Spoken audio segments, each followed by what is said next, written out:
The rain poured over the city of Ravenshade like a curtain of glass, blurring neon lights into streaks of blue and red. People rushed past puddles, umbrellas tilted against the biting wind. But among them, a small figure ran barefoot through the street, a boy no older than 10, clutching a soaked envelope to his chest. His name was Ethan Verrill, the only son of Damien Verrill, one of the city's wealthiest businessmen. Yet now, Ethan wasn't in a mansion. He was in the alleys, alone, scared, and desperate. Behind him, a black car slowed, headlights dimmed. Ethan ducked behind a dumpster, heart pounding. He could hear voices, cold, professional. Greater than, search the block. Mr. Verrill doesn't have much time. The boss said no witnesses. Ethan bit his lip to keep from crying. He didn't understand everything, but he knew one thing: his father was dying. Someone had poisoned him, and the only person who could help was hidden deep in the slums. The boy waited until the men were gone before he ran again, his small feet splashing in puddles. Finally, he stumbled into a dim alley with flickering lights. There, sitting by a barrel fire, was a street kid, lean, sharp-eyed, maybe 15. Torn jacket, grimy hands, but something in his eyes was intelligent, alert. Greater than, hey, kid, Ethan gasped, please help me. The older boy looked up. You lost, rich boy. This isn't your kind of street. Greater than, my father, he's dying. They said only one person can save him. Someone who lives here, someone named Ash. The boy raised an eyebrow.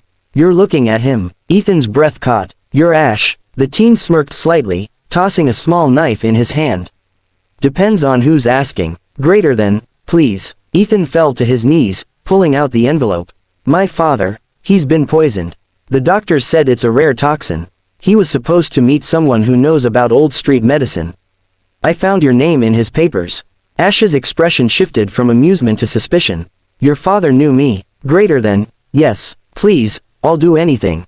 Just help him before it's too late. Ash hesitated. He'd lived his whole life on these streets, stealing food, fixing broken tech for gang members, patching wounds for kids who got into fights. But a billionaire's son begging him in the rain, that was something new. He grabbed the envelope, ripped it open. Inside was a photo, Damien Verrill shaking hands with a much younger man. In the corner of the photo stood a teenage Ash, face dirty, holding a tray of tools. Ash froze. Greater than, that's me. Ethan nodded, trembling. He said you saved him once before, when he was young. Memories flashed in Ash's mind, the factory fire, pulling a man out of smoke and flames, a man who promised, I'll come back for you someday. That man had been Damien Verrill. Greater than, he remembered me, Ash murmured. Then his tone hardened. Where is he? Greater than, at the Verrill mansion. But the guards, they won't let anyone in. They think I ran away. Ash grabbed a black bag filled with tools and small bottles. Then we'll go the hard way. Dash dash dash. They moved through backstreets and tunnels, avoiding patrols. Ethan followed, soaked and exhausted, but hope glimmered in his eyes. For the first time since his father collapsed that morning, someone was helping.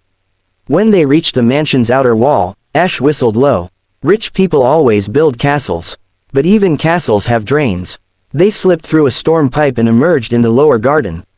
The mansion above was dark except for the light in Damien's study. 2 guards stood by the door, weapons drawn. Greater than, you wait here, Ash whispered. Greater than, no, I want to come. Greater than, you'll just slow me down, kid. Greater than, he's my father, Ethan said, his voice shaking. If something happens, I want to be there. Ash looked at him, this trembling boy who had crossed the whole city just to save someone. He nodded. All right, stay close. They crept around the shadows, scaling a trellis up to the second-floor window. Inside, Damien lay unconscious on the couch, his face pale, lips turning blue. A woman, the family doctor, stood nearby, arguing with a man in a suit. Greater than, the antidote isn't working. The doctor cried. Then let him die, the man snapped. Mr. Verrill's death makes everything easier for us. Ash's blood went cold. A setup. He motioned to Ethan to stay hidden, then slipped through the window silently. Within seconds, the guard beside the couch was unconscious, hit square in the jaw by Ash's elbow. The doctor gasped, backing away. Greater than, who are you? Greater than, the one who's going to save him. Ash quickly opened his bag, pulling out a small vial and syringe. He sniffed Damien's lips, checked his pupils, then muttered, "Cobra toxin mixed with iron salts, clever."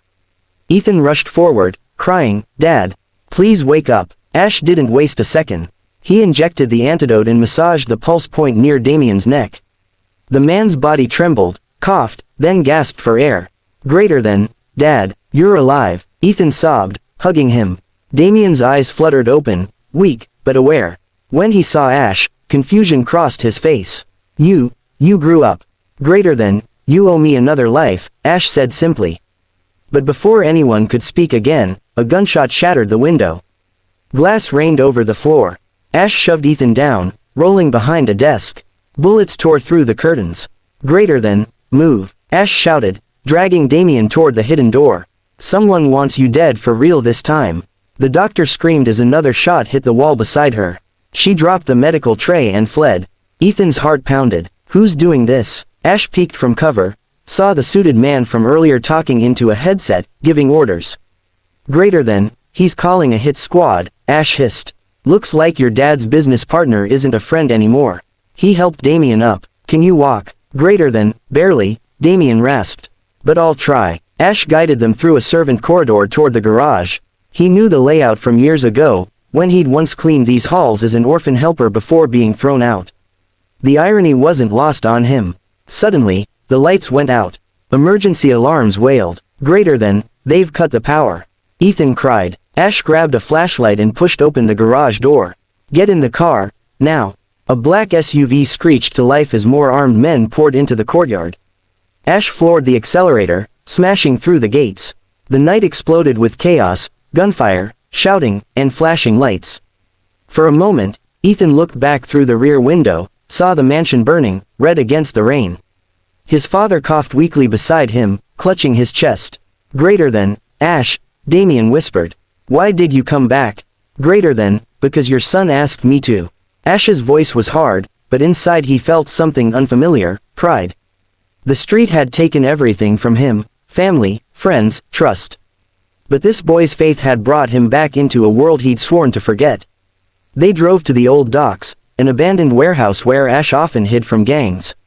Inside, Ash laid Damien on a cot and began mixing herbs and liquids into a pot. "Greater than, you'll live," Ash said quietly. "But someone inside your empire wants you gone." Damien nodded weakly. "It's Victor, my partner. He wants control of the company. The poison was supposed to finish me before tomorrow's board meeting." "Greater than, so what now?" Ethan asked, voice trembling. "Greater than, now," Damien said, looking at Ash, "we fight back." 2 days later, the city woke to a scandal. News channels exploded. Veryl Industries CEO found alive, partner arrested in assassination plot. Ash watched from the rooftop of a nearby building, a small grin on his face. Ethan stood beside him, holding a sandwich. "Greater than, they caught him," Ethan said proudly. "Dad said he's going to tell everyone you saved him." Ash shrugged. "Tell him not to. The less people know I exist, the better." "Greater than, but you could live with us. We have space, a big house, food." "Greater than, I don't belong there," Ash interrupted. "Your world's too clean for people like me." Ethan frowned. "You're not bad, Ash. You're just lost." Ash chuckled. "Maybe." Damien soon recovered enough to visit. He climbed up the same rooftop, still weak but smiling. "You saved my life twice, Ash. I don't forget debts." Ash crossed his arms. "You don't owe me. Just keep your kid out of the streets." "Greater than, I'm offering more than thanks," Damien said.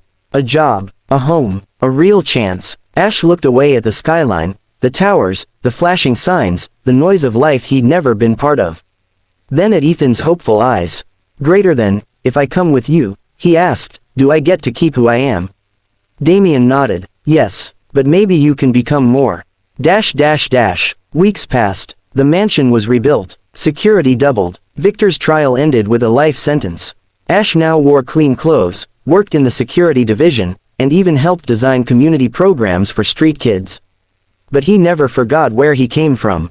One afternoon, Ethan ran into his room holding a newspaper. "Ash, look, they called you the ghost medic. Everyone's talking about how you saved my dad." Ash laughed softly. "The ghost, huh, I like that. Greater than, you're part of our family now," Ethan said sincerely. "I told Dad, we're not the same without you."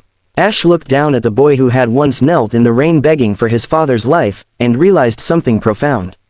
It wasn't Damien he'd truly saved that night. It was himself. Epilogue. Months later, Ash visited the old slums. The same alleys, the same fire barrels. But now, new shelters were being built under Veral Foundation banners. Kids had food, safety, and warmth. A younger boy ran up to him. "Mr. Ash, is it true you used to live here?" Ash smiled. "Once. But now I help make sure no one has to again." As he walked away, the city lights glowed behind him, not like cold fire anymore, but like hope. And somewhere in the distance, he could still hear Ethan's voice echoing through memory. Greater than, "Please save my father." He had, and in doing so, had saved himself, too.